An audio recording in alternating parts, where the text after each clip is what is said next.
Hi guys, we're back. So we are at day 6 today. Feels like we're chugging along. I hope you're having a good time with this series. And I'll show you what we're going to paint today is this one. Now we're going to make it better. We're going to change the angle a little bit. It also looks like this. This is actually my practice one.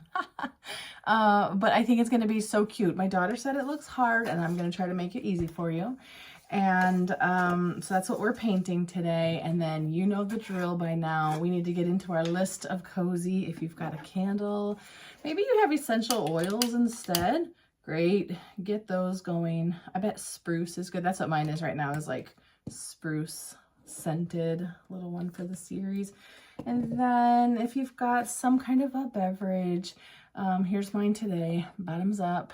And so I've got that, and then if you've got some kind of a blanket, I've got my trusty, always the granny square blanket, and that's it for cozy. So make sure that you're comfortable in your space and you've got what you need. And then let's get into our list of supplies. We have a set of watercolor paints, some kind of a towel, and a jar of water. Mine's only about this much full.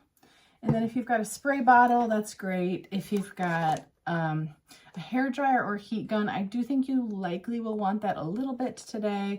And then we've got a pencil and eraser, regular pencil, kneaded eraser. This is a size 10 round Winsor & Newton watercolor brush. I've got them linked. And then I'm going to use an ultra fine point Sharpie for the details on the end. We do have the option of using ink or not ink, as always, and you can always change up your colors too. Sometimes I forget to say that. So if you've got what you need, let's get started. All right, let's get out of the way what we don't need. Maybe put your drink over, not on the side where your water is, so you don't accidentally dip your brush into your water. And then I'm gonna even get this stuff out. I just need pencil and eraser, and we need our paper and our template. So we are gonna make some changes on the inside of this one, and we're gonna change the angle slightly, but for the outside, let's just look at that first. So we'll go ahead and do the outline, and then we'll observe this a little bit more, okay? So for now, all we need is space for one little tag up top, and this one goes to the right. Now, some of you might be making them all go the same direction, just for like consistency, and that's great too. Hold on, get this watch out of here. Okay, let's do it. And we don't have a cuff on this one, so remember that the most important thing we'll say while we're drawing is to press lightly on your pencil, and that way you can erase it. Now, when you're at this point of the actual drawing, you can just like ignore this and do a straight line, or you can clean it up after. Okay, but we don't want the cuff today, which means we won't need the little dip. Oh, now you can't see anything. I'll get it right, you guys. Just stick with me. Look, I messed up anyways. Maybe I didn't want you to see that part. I'm in a good mood. I have been listening to Wicked, and it gives me a good little energy. Okay, here's what I'm going to do. I just stopped instead of getting this little dip in, because anyways, we want to turn our paper and get rid of it. So if it dips in like this, you're going to just leave it. You're going to go like this and connect from here to here, and then we'll erase what that template gave us that we didn't need today. And then I just avoided it here, but I've got some other spots that I want to clean up. So go ahead and look at this outside for a second. Sometimes I find my pencil goes under the paper, and I don't want that. And then this is where I went off film to mess up. And I'm going to fix that as well. And then from here, we need our tag. So we're done with the template. I'm moving that out of the way. And you'll notice for the tags, I mean, you don't really need to replicate what I'm doing. You can do anything you want on the tags, or if you have a favorite, just always do that one. But otherwise, what we're going to do is we notice that the tag, it's kind of like, if this came up to a corner, I want to come in at least one pencil width, put a dot and another dot. This is going to be the front of that, like ribbon, probably, right? Or fabric. And then I want it, look how it gets a little thicker on this one. Maybe I'll even thicken it up a little bit more, like this. okay? And what we're doing is taking this line and curving it up and over to here. So maybe because I see it goes like this, I'll just put that there now too. And then I know I'm coming up, curving up to it, curving up to this one. See how I tilted it down a little bit right before I got to it? And then I'm gonna come sort of just like up and over, okay? And then for this one, since I made it thicker, we're not gonna have that little gap right there. I'm just gonna swoop it like this, and that will be behind it. Maybe I'll even soften that curve. So just see what makes sense to you. You could copy this one exactly if you wanted to. And that's great too. And then we're at the point basically on this outline where, like, if you want to change anything, do it now, because we're about to start observing. And then we're gonna get into drawing the lines.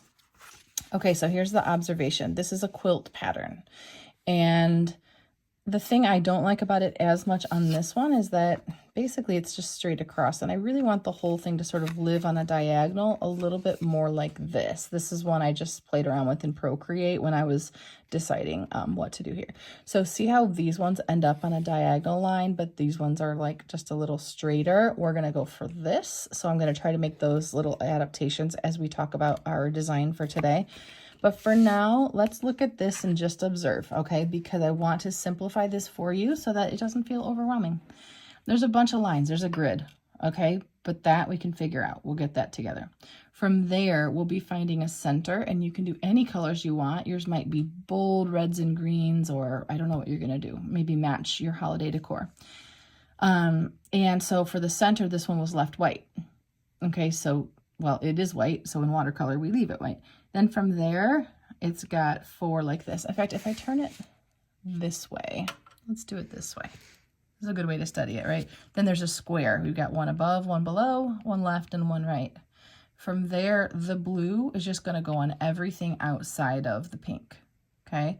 So we don't really need to think about it too much, but just to explain it further, there's a blue before the pink, there's a blue after the pink, before and after, on top of and below, see? Okay, then for the green, it's the same thing. It's on the whole, what do you call this, like a perimeter of the blue. And this one creates a big square, so did this one kind of, right? And as it goes, it just gets bigger and bigger, but we're stopping it at this small design. So the green is gonna go everywhere outside of the blue. It might be easier with it turned this way so you have a top and a bottom, or you might have an easier time looking at everything on a diagonal. Okay, but for me, it's this way that I make the most sense of it. Then I'll turn the whole thing. And now I've got another one down here somewhere with some space between. And this is like a big white quilt that would have these separate squares of design. And maybe over here, they're different colors and different colors. If you wanted this whole thing to be harder, you would go tinier. If you wanted it to be more simple, you could do bigger. And then you might only have like 1 of these in there versus 2. Okay, so that's some changes that you can make. So the biggest and most important thing we need in the beginning is we need enough squares to be able to get, or diamonds, however you want to think about it, to be able to get 2 of these on here. Okay, so stick with me. We're going to get there. And how I want to make sense of this is I'm going to kind of divide it in half. And notice how this row has some from the top and some from the bottom, okay? So, but if I were to maybe take this line, I'm gonna count, okay, I'm gonna put a dot and a dot, and I'm gonna count how many lines I need above it. 1, so including this one, we'll say that's 1, 2, 3, 4, 5, 6, 7 lines from here to here.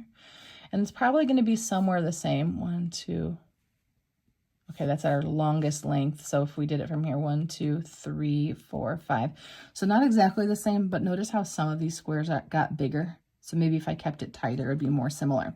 So I'd say if we try for 6 or 7, I'm gonna say 7 above, that would be great. So let's look at where this line starts and ends, and that's how we will begin. Okay, so I put a dot here and I put a dot here, but you're gonna look at yours.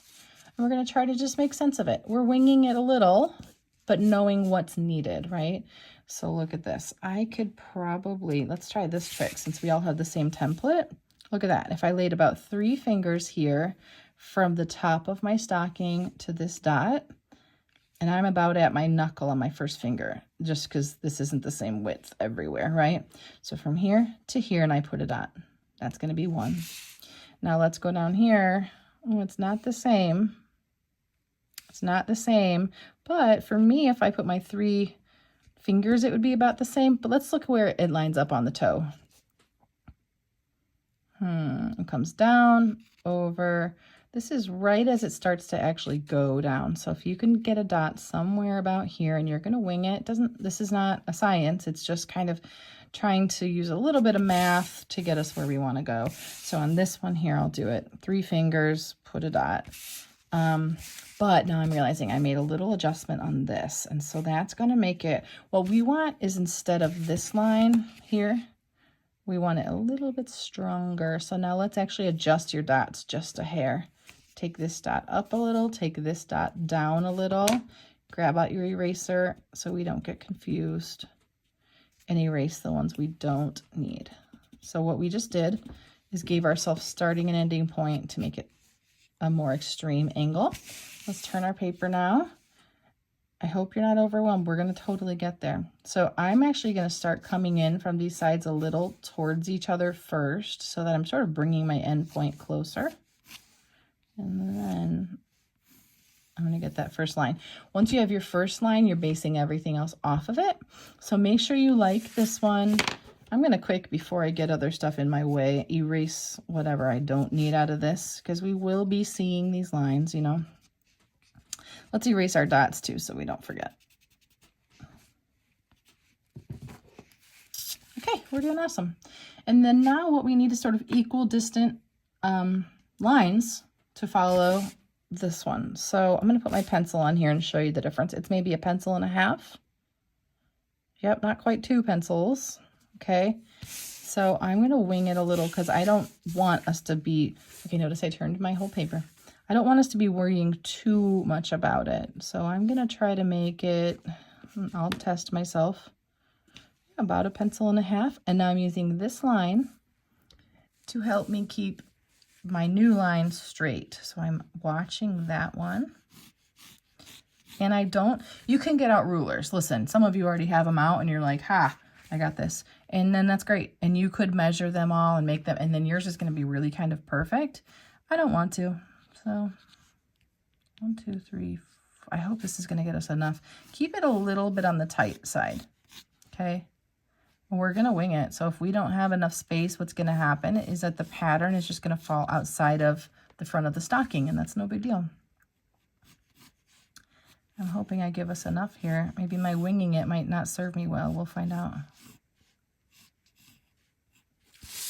That got me 1, 2, 3, 4, 5, 6, 7. Oh yeah, that's what we said. Okay, excellent. I'm going to take this and I'm going to keep going, and all I'm going to focus on here is that I have basically the same distance apart as I did on these. So we're looking at these are same-ish, you know? Same-ish.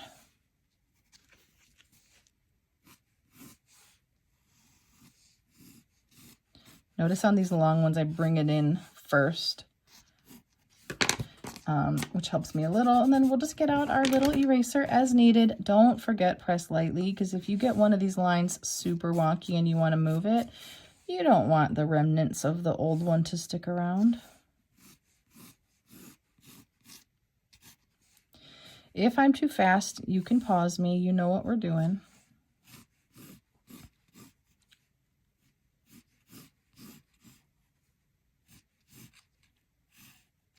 And then if you look at it, you stop and you look and you go, okay, this space is weird. It might be that one is fat and the one next to it is skinnier. Maybe try to erase only one line and split the difference if you can. You know, try for less movements because then art is less annoying. But do what you can with it. And now we have some lovely stripes. Stripes are great. You could stop and be like, forget this quilt pattern and just paint some stripes today. That would be great too. But we are going to do this grid instead. So what we'll notice is that the other lines are about the same width as well. So that's what creates a consistent shape throughout. So let's find, where are we going to put these lines now? We did a more, okay, we took this one and made it more severe. I am just going to double check this one to make sure I'm not saying anything wrong here. So this one, and then this one is going to go basically from about, what we want is just for it not to be too straight. So we want a good angle to it. You can kind of decide what you want your angle to be. I will do about, let's do the 3-finger thing. 3 fingers. And notice the edges here, they don't have to line up. It just kind of is what it is, okay?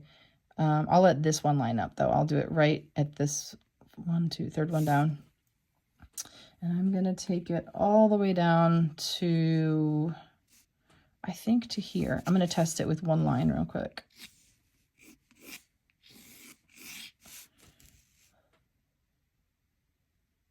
I think it's going to be good. I just want to do one more. And so you too, as you do yours, do one line, okay? And then do the same thing we did before where your first line is your guide for your second line. So you're following along what you already did. It gets trickier to erase here because you kind of erase a little more than you want. So just watch for that. And then look that whatever size you created or whatever shape you created is good, because this is your eyeball really figuring it out, okay? From here, you could get out a ruler or a piece of paper or something. And if you did that, you know, you could go like this, pull it like that, okay? And you could do this line and you could keep going and it'll keep it lined up pretty well. I just want to show you that you don't have to, because your visual guide is the line you just did.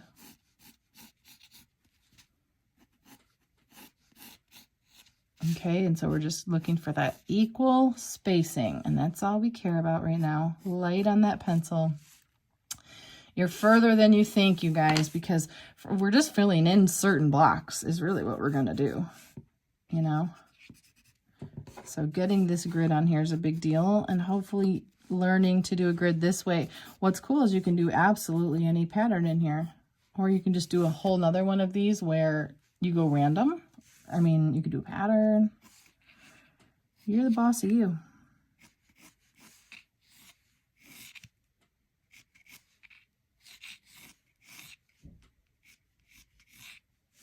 I'm trying to really still follow this line. It's funny though, because you're basing it off of your last one. So if they get wonkier as they go, listen, we're just it's gonna be lovely anyway. I'm going to lift my pencil because it's getting like a fatter line than I want.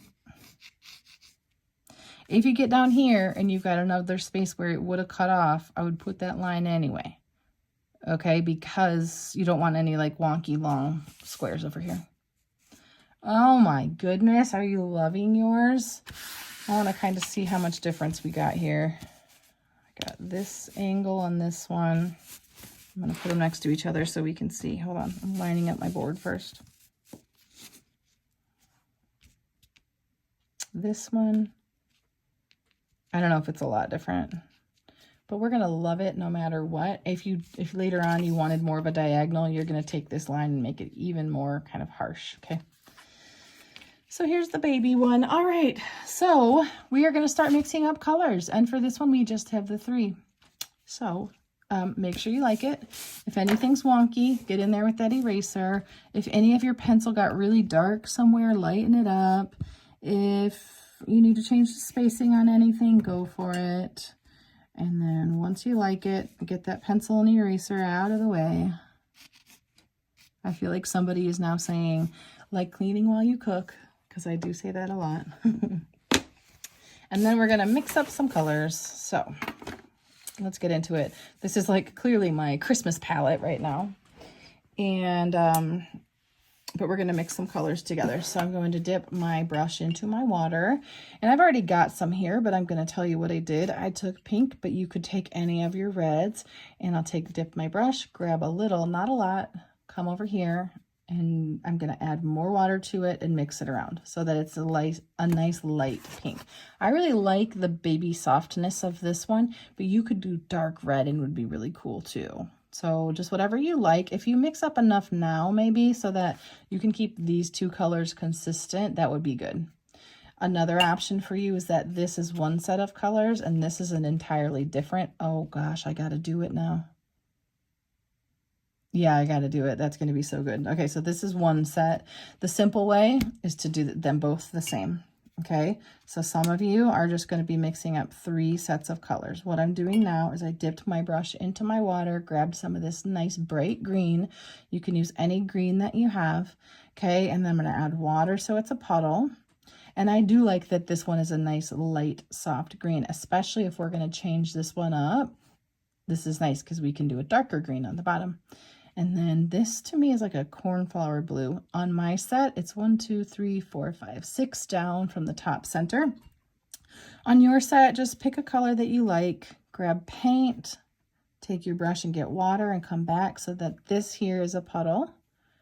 And I did not talk about our spray bottle. I think I'm just in a good mood. I'm excited because of Wicked. It's Wicked's fault. And then I'm going to spray this. Then we just got it ready for any other colors we're going to choose. So now maybe pick 3 separate colors for this part. Maybe similar. I mean, that's up to you. I'm thinking about a vintage quilt. What would I maybe see there? So I'm going to take a nice dark green, but I'm going to do the 4th one up on my set, which is a bluish green, and make a puddle of that. I don't know if I want to go standard Christmas colors because this will be the light one and this will be the dark one. I think I probably want to keep one light color in here. So my light color will be yellow. That seems good. Obviously a spontaneous decision, so you pick yours too. You can always play around by grabbing a separate piece of paper like this and creating a little color palette here and playing around before you put them on here. But I'm going to do some yellow. That'll be 1. So dark green, yellow, and I think we'll do dark red. So I did 6 puddles. If you're just doing the same pattern on both, you'll just have 3 puddles today. Clean out your brush in between. Make sure these are like puddles. They have enough water in them to call them a puddle. If they don't, and they already look like they might be drying, that's when you know you need to add a little bit more water. Okay, and I'll get this out of the way. So you're gonna have to stick with me a little bit on this part unless this just makes sense to you. If you want to take a screenshot of this right now, here, I'll even put them both there. You can do that. Like, feel free to do that. It's because this is the pattern and you can just follow along in case I'm covering it up or something. It's probably easier if I leave this one here for you though. Okay. And what we're going to do, I'm going to count it off on mine. I'm looking for the center of the top one. So here it is. And I've got 1, 2, 3 next to it. I actually kind of like the idea of this whole thing being set off to the right a little bit more though. So I'm going to do like 1, 2, 3 and start it. I'm moving mine. Okay. And let's see for down 1, 2, 3, 4. I'm looking on this little guy too. 1, 2, 3, 4. I'm going to go about 4 down. So maybe mine will be about here. 1, 2, 3. Listen, it doesn't matter too much. Just go ahead and pick. I'm going to do this as my center. Do you wish I would have decided this before I started the film? Well, me too. I'm going to do this one as my center. Okay, so I'm not like, you know what you can even do? You could take your pencil and just put a little X on it like this, because we are not painting that when it's white. Okay, so then that's like your reminder that that's your center. Then I actually think, what if we turn our paintings this way? Because remember how I said top to bottom made the most sense to me, so that would feel kind of good to me. And then let's take our first color, which for me is going to be a light pink, and we are going to do this together. We're in this together, okay? Okay, we're going to go right above the square. And look, I'm going to the corners and filling it in. I didn't get precious about it. You can if you want. I'm going to go below this one and fill it in. I know my color's kind of light, but I think you can see it. Done. Okay, if you don't have enough paint on your brush to do it quickly like that, maybe add a little more. If it feels out of control, you have too much water. So maybe touch your brush to your towel. Or dry and clean your brush and keep going. Okay, to the left, we got it. To the right of it. And do you see how we're just bopping along? Because we have a formula. We know we stopped to observe. Okay, so we've got these 4. The next thing is going to be blue, but because in watercolor we don't want our colors to touch, I'm going to make this a little bit more challenging for you because we're going to skip the blue for a moment. If you wanted to, you could put pencil in each of the ones for the blue, just to kind of be like a space holder, but I don't want you to forget to erase that, so I'm not going to. I'm going to clean out my brush. I'm going to get into that green. I am going to darken up my green just a hair, knowing that I'm about to do yellow on the bottom and I don't want them to look the same. Okay, and here, okay, here's how we're going to do it. Pink, there's a space above it. Let me make sure you can see space above it, and we're going to do green. Okay, so we're leaving a white space above our pink. Okay, same thing to this one, to the pink that's on the left. There's a space above it, and then we're going to do green. And it's going to start to come together. I maybe have a little more water than I need. I can touch my brush to my towel and quickly take some of that off. Now what you're going to see is you're creating a line. And we are going to do, see, because it's going to have blue next to our pink. So we want a green on top of that. So now I'm diagonal to the pink, okay? 1, 2, 3. I'm going to kind of take you the other direction because I think it's going to start to make a little bit more sense if it doesn't yet. Otherwise, just, you can pause this whenever you want and just copy what I'm doing. This is a pink that would have a blue above it. So here's the green. And do you notice how much observation this is? This is just studying what you're doing, coming back to it. Okay, this is going to have a blue next to it, so I know this will be a green. And your squares are probably lined up a little bit differently. Just work with what you have. Look at, I went outside the lines over here. It's okay. Okay, 1, 2, 3. There's going to be a blue here, and there's going to be green next to that one. So I'm doing this. So see these white ones? We're just creating a perimeter around the pink of white. Okay. There's a blue here, so there's a green here. All right, so just look at this one if you need to. We're following the pattern. In a minute, I think it'll get better because it always kind of adds up, you know. Let's look where we are. Here's our pink. We've got this green in. We know there's a blue here. Okay, so we'll come down 1, and this is green.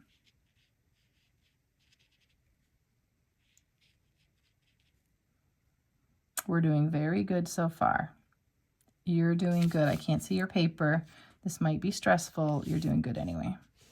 1, 2, 3. So now I've got, let me make sure I can find where I'm at. 1, 2, 3, and I know there's going to be 4. So I'm going to grab this one. I'm going to do this 4th one in a diagonal. It's either in a row. If I turn my stocking this way, you can see there's just 4 in a row. This is blue, and this is blue. So I know that I'm going here. And if you look back at this one, it is creating a vertical line. I think I maybe drew the lines so that they make the angle either exactly like I did on the initial one, which I was trying to change, or worse. Because, like, look, it's maybe perfectly, I don't know, perfectly across here. It's funny, though. Listen, diagonal lines are hard, right? Okay, we're going to do this one next. We're kind of, so we're doing 3 down on here with our greens. And we'll fill in this last one, and you notice it's kind of closing in our square. Now refresh your brush when you needed. Using your brush is about pressure, so when you want to get into your corners, lift up a little, get lighter on the tip of that brush. That's funny. Okay, we're getting there. So now we got to do the blue. You can let your colors bleed, how I did here, by just not drying it in between, but knowing it's not super wet. If these are all super wet, you want to dry it first or let them dry before you get this middle row in. But since we're coming down here, we actually can come back and finish the blue after. So let's do it. We're going to come down here, and we're just using this as our map. Okay, so clean out your brush, and why don't you grab whatever color you're doing instead of the pink. So for me, I don't want it to be exactly the same. I want some variety, so I think I will do the dark green, just so it's a really different looking pattern. Like if I were to do red and and keep the yellow where the light green is, that's going to be really similar. Okay, so I want this on my brush so that when I find my spot, I'm ready to go. But remember, we did our pencil, and I loved that too. So let's see, we're going to come, here was this one. Let's find our last green one. Okay, here's green. We need 1, 2, and then our pattern's going to start again. No, here's what I want you to do. This does not need to be scientific. Find a spot, and that's going to be your center. And I'm choosing this one. Right? Actually, let's make it go this way. That'd be more fun because it's going to intentionally make it off of that one. Yeah, this is my center. Once again, you're wishing I prepped. But it's December, y'all. We're doing the best we can. Okay, here's our X. So same thing again. Now we can follow the pattern of the pink one if we want to. And I'm going to go above the X and fill it in. When you have darker colors, it's funny because you do want a little bit more precision because the edges are going to stand out more. So you can be a little bit more precious with this dark green. And we're just filling in that square and refreshing our brush as we need to. We're doing to the top, to the right, to the bottom, to the left. Not necessarily in that order. And if yours looks like mine, where you have a little bit of puddling or pooling, I'll show you what we're going to do. Some of you already know it's called lifting. Okay, so I'm cleaning out my brush, wiping it on my towel, and then I'm just going to touch it to my towel, touch it to my towel. I'm touching right where it's puddling or pooling, and I'll touch it to my towel. I might need to fix that though. And then if it looks wonky, you can try to adjust it, but the goal is to not really touch it more and just let it dry. And then now we're doing the same thing again. If you wanted to, here, why don't I show you an easier way? So if you want to keep making a bunch of these, let's just stop and dry it here. I was going to say, are you mad at me for not doing this that way up here? Because then we had to kind of do more work. But if I feel like if you are, you probably are the person who already went on and did it the better way, because I'm sure there's a better way. So what I'm going to do here is we dried it. So now we can work right next to it and we'll start our second row. So take your brush and don't do that. And then get your paint, whatever color it's going to be. I think mine should probably be yellow here then. So I'm going to grab my yellow. And make sure it's the color you want. If you want it lighter, add water. Darker, add more paint. And then from here, I'm going to use this one as a pattern again because it's easier to see. You're going to go one above it. Okay. Especially if I say it this way. One above it. One above this one. And you can do it slow or fast. You're just filling them in. One above this one. And really, we're just going on every outside, creating a box around it. Is this making sense? But it's nice to look at a pattern and be able to simplify it. If I've ruined your coziness by working too fast, maybe stop and take a drink of that beverage and slow down and take a breath. I'll try to do the same.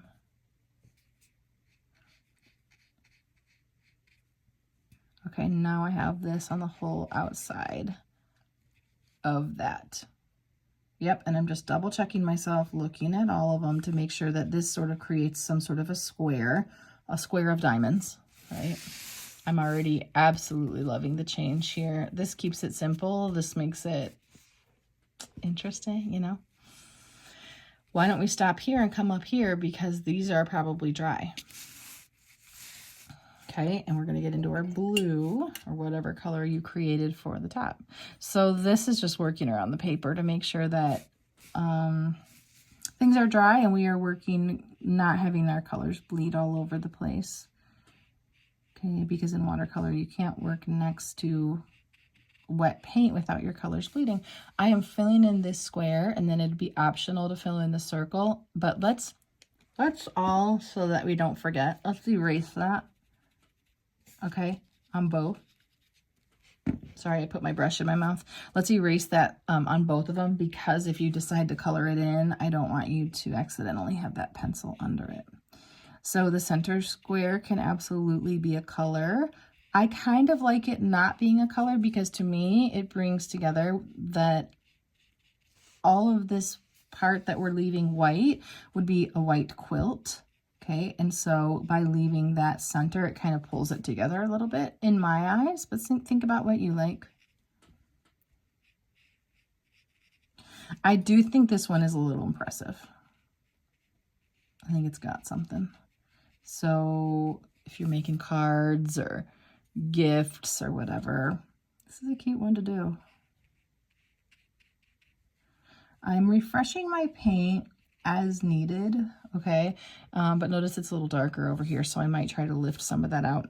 I can make an adjustment to just add more water to my puddle right now. Okay, hitting my paintbrush sounds like ringing a bell, which made me think on YouTube, I think there's like a bell or a subscribe thing or something. I still haven't figured it out, but if so, if you want to subscribe, if you haven't, you can do that. Look at this, cutie cute. Okay, I love it. I'm going to clean up this one because it got wonky. Look what I did. I absolutely messed it up.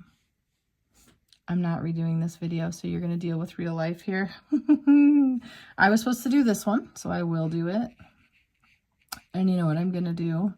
I'm going to just leave it. I'm not going to do anything to change it because quilts are typically handmade things that have these, what are mistakes that just look interesting later on. I should not have done this row though, according to my pattern. It should have ended here, okay? So if you followed me, I'm so sorry.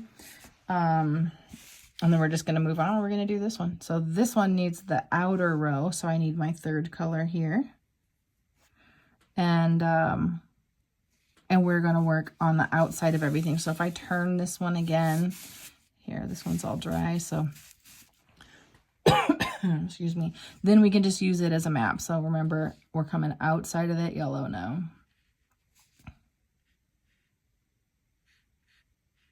If you've done the 30 days of painting with me, where we kind of go through all the different things in watercolor, tips and tricks, you know that I know that you've been with me through mistakes before. Isn't it funny how we learn through them though?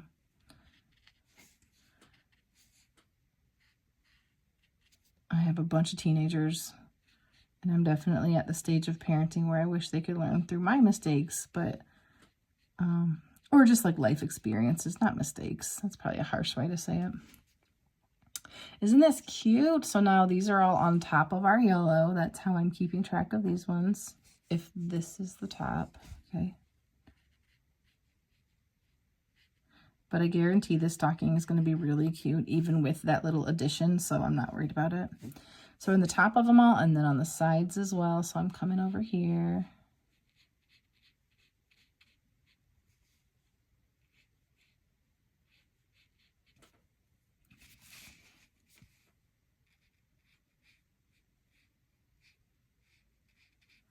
Notice I'm talking less, so now I don't paint the wrong ones.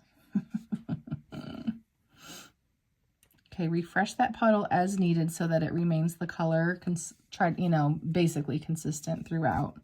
And when we get all the way to here, remember this red one is going to come down to create what's kind of a square, okay?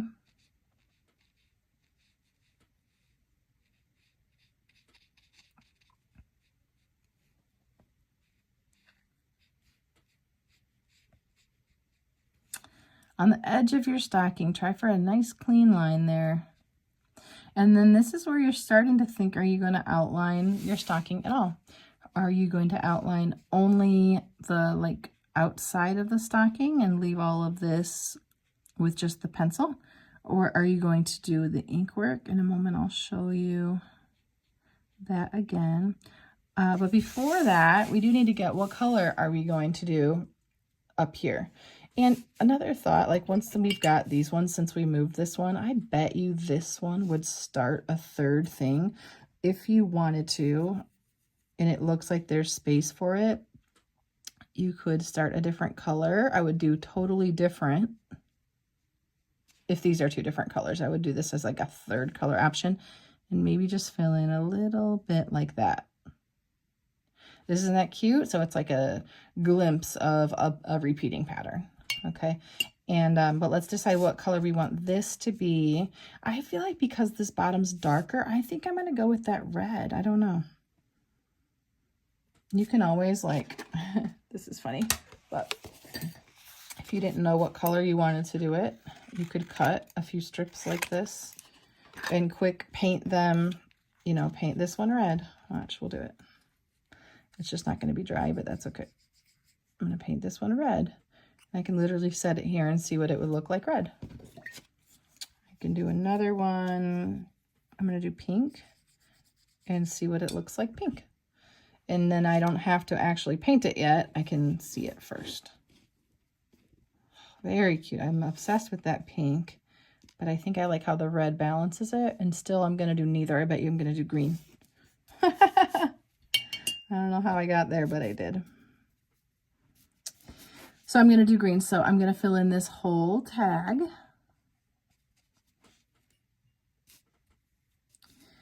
And both parts, the top and the bottom. And then I do like to darken up that bottom, but I really don't want the colors to bleed because I wanted to show some separation or distinction between the top and the bottom. So I'm going to quick dry this, and then we'll do another layer. All right, I dried that. I'm going to get my green paint, maybe just a tiny bit darker. And then I'm turning my paper to make it easier to get those details in there. And remember, when you're in tight spaces, to go very light on the tip of your brush. And hold your brush vertical and see if that helps. I maybe went too dark, but I'm not going to worry about it. And then, okay, we're going to look at them. We've got two of them here. The one on the left does have the ink on the whole grid. So we went over all of the pencil lines this way. The one on the right has nothing yet, so we have a moment to kind of think about it. If you did Zentangle with Kelly Blewin here on YouTube, I bet you're good at shading, and if you were to shade each one of these squares just a little bit, it would look puffed out. That is not something that's like my exact, I'm not going to do it, but man, that'd probably be really cute. I'd love to see your work on that one. I am going to start by taking this Sharpie and I'm just going to outline the tag and the outside of the stocking, and then I'm going to stop and look at it. So that's what we're doing first. I love the idea of starting and then assessing again versus just going, I don't know, I guess I'll do the whole thing, and then doing it and then kind of wishing you hadn't. Make sure all your paint is dry before you do this, because like my hand is resting on this right now, and if I had wet paint, I would have already smeared it.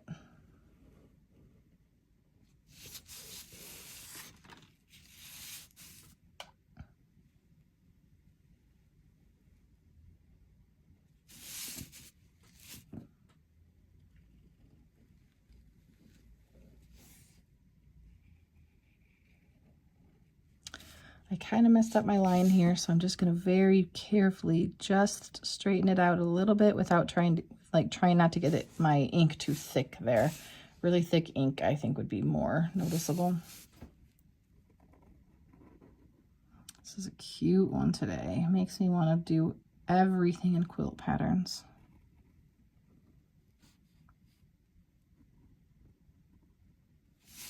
Okay, I already really like it.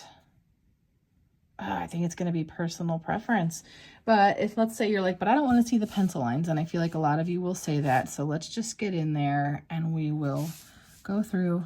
We're just going right over our pencil. I don't want you to overthink it or try to straighten it out too much when I'm choosing where to go, because I don't want to go super slow personally. I'm just going to try to go right between these. Notice that not all of these are perfectly, there's no perfect corners. I don't care. I'm going to try to sort of split the difference with my line, so I'm looking to go between it all. And when I do that, it's helpful to sort of just look where you're going. Don't get caught up too much in the little tiny bits, or else you're going to have a big wiggly line. So this one covered my green. That's fine.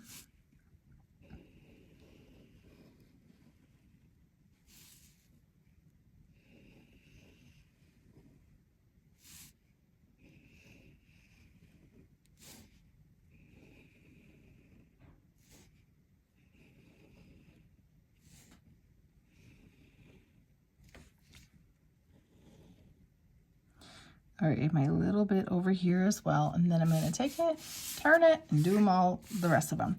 If by chance you have a pen that does not dry right away, I would want to make sure that your ink is dry so that your hand, which is going to be working on top of it, doesn't just smear it all. I think you should be fine with this, but I like to just check by touching my hand to it sometimes, right? I do have paint on my hand, but I don't have ink, so I'm okay. And then we're following that line again. Now, I'm not going back to erase that pencil because that level of detail is just not for me. But if you want to, once everything is fully dry, fully dry, then you can go back and you can get rid of any pencil that you can still see by just using your kneaded eraser.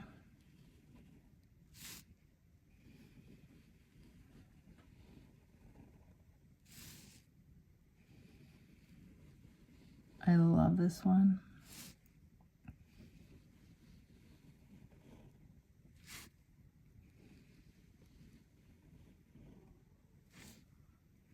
Okay, guys, I want to see your artwork if you can. I think this one, I think you'll all do it like different ways. It'll be really cool. This looks like Harry Potter to me, even though it's not the right colors.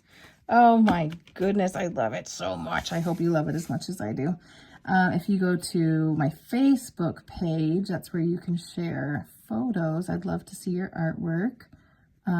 It's Audrey Shantz Art, and so you can share your work there. I can't wait to see what colors you chose and how your patterns worked out. I hope you had a good time with this one, and I'll see you back here for tomorrow for another stocking in the 12 Days of Comfort and Color.